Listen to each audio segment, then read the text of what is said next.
G'day everyone, welcome to another Wineback Wednesday, and today I'm heading over to Victoria, and Darren at Bromley Wines makes a range of wines. They're based down in the Bellarine Peninsula, which is sort of you sort of go through Geelong and head along into the Bellarine Peninsula towards sort of Ocean Grove. I think Queenscliff's down there, but they are in a little I suppose area called Drysdale. The winery's there, but they source most of the fruit from around the district. But today we're looking at a Shiraz from Heathcote, which is sort of just up past Bendigo, well north of Melbourne. This comes from the Camel Ranges, which are sort of a big red a hill, which is a really, really long range. It heads sort of from the southeast to the northwest. Really, really dark red.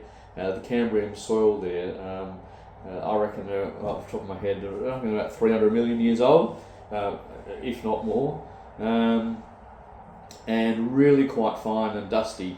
They produce a very unique wine.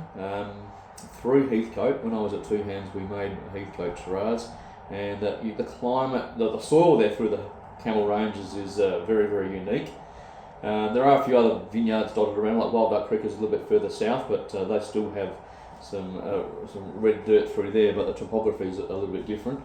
But it's really often used to get through the growing season, really hot days, but really, really cold nights. So a really big diurnal range. And the wines, the Shiraz in particular, is quite. It's generous in flavour, but has very pretty in many ways and lovely acidity, being had from those cool nights. So you can retain really good acidity, but all the vineyards are actually on they sort of face northeast. So when you get the sun comes around and in the late afternoon, some of the vineyards are obviously facing the opposite direction, so they're not really, really exposed. There isn't a huge amount of water through the district. I think the Goulburn River is up the way up near Rochester. I think it's Rochester, and there is a pipeline I think that comes down. It does service some of the vineyards, but with that heat during the day, it can get quite extreme. But then obviously at night time it cools down drastically, and the vines recover, and off they do it for another day. It's not always hot every day, but there is those times through the growing season that they do get some hot days, but the nights are always cool. It's 2015 vintage. I couldn't find a huge amount of information from it, but knowing Darren, it probably is wild fermentation, so like indigenous yeasts. I believe there's a small amount of whole bunches in it, about 10%, and once it gets pressed off, it goes into 100% French oak for about 18 months, thereabouts, I believe. And without further ado, let's give it a go. So I've always enjoyed Heathcote Shiraz. I'm particularly the one that we used to make at Two Hands. Out of all the 6 Shirazes I had there in the garden series, I always enjoyed. I enjoyed tasting them all, but if I had a second glass, I would often go back to the Heathcote because it was just lighter, medium-bodied, brighter, fresher, vibrant, really interesting, and just evolved. And you get this sort of a bit of a scorched earth note through it, lovely fine tannin profile, and this lovely lift and perfume that the wine often gave. So, so this is 11 years old. And there we go, the lovely perfume. It's got a little bit of age on it, but there's a lovely spice, sort of a peppery spice through it. There's still got some nice cherry notes coming out through, plums. There's a little bit of dusty oak sort of floating around as well through there. But all in all, it's and you can see that dirt. I often see it in the Western Ranges of the Barossa as well, in the red soils there. It gives this little bit of a scorched earth note, which often you see in these wines, and in the Heathcote Shiraz as well. That red colour comes from the iron oxide that's in it, which promotes phenolic development, so colour, tannins, flavour, etc.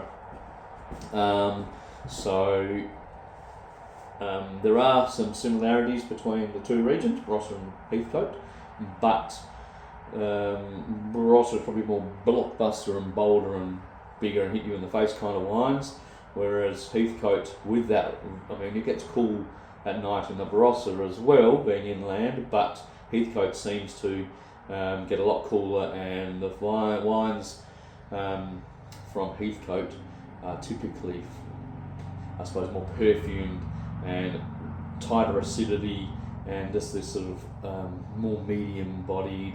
And they do get full bodied, obviously look at Wild Duck Creek for example, but they're all often, well, historically, a lot of them were that sort of 15-16% alcohol, so they're a little bit more turbocharged per se.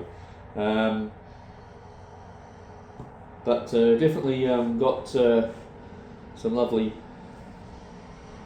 perfume and lifts to it, even though it's 11 years old. There's a tiny bit of development in there that I said I could see earlier, but plenty of primary characters as well still.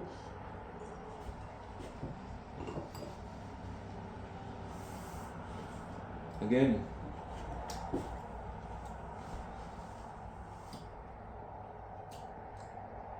lovely spice and prettiness, some plums, some cherries. It's funny actually, there's a tiny little bit of what I call panosity, which a lot of people call panosity, but it looks as though it's even Pinot-like. It's got this sort of meaty note through the back palate as well. Maybe that's just a sign of the subtle development from there. But that's, if you put that into that kind of perspective of the density and weight of the wine, it's medium body definitely, but really lovely fine tannins, good acidity still, long, fresh environment. There's a little bit of development on the palate as well, as is similar to on the nose, but there's still plenty of primary characters as well. So there we go, looking pretty smart.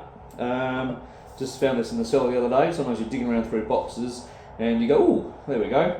I think it might have been in a rack, but it was sort of at the bottom of one of the racks, and I had a few things in front of it, so I was digging around, and it's nice when you find little surprises. So there we have the 2015 Bromley Wines Heathcote Shiraz. Thanks for listening.